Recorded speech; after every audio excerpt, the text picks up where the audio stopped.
Breed of cats, they're a far cry from your average kitten, Laura Engel reports. Their grace and beauty takes your breath away. In the wild, the big cats are self-sufficient. In captivity, they become pets and performers, and eventually impossible to care for. These are the conditions that many big cats have had to endure. The owners of these 24 Bengal tigers kept them in cages on a quarter acre in their New Jersey backyard. Even more shocking was a New York City man who kept a nearly 500-pound tiger in his apartment.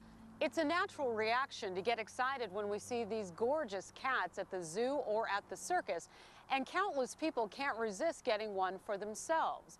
But these cute cubs do grow into big cats, and they're not your ordinary house pet. Some found their way to Big Cat Rescue in Tampa, Florida, where they will be spared tiny cages and given plenty of room to roam. This is the last chance for these animals, otherwise they would be destroyed or end up in pretty bad conditions.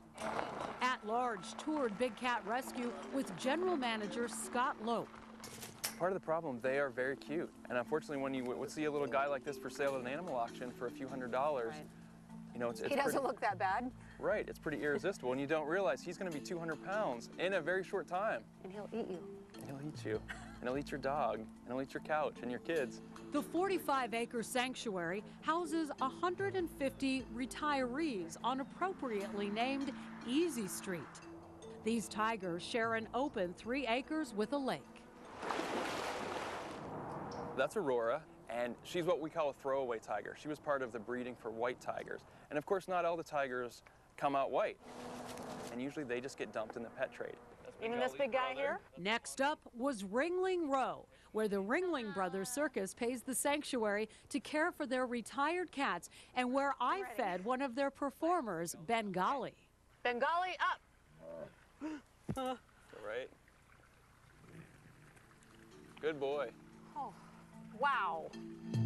Cameron and Zabu came from a zoo, and they were raised together, but the zoo went out of business. And where do animals like this go when a zoo goes out of business? If they're lucky, they may end up here.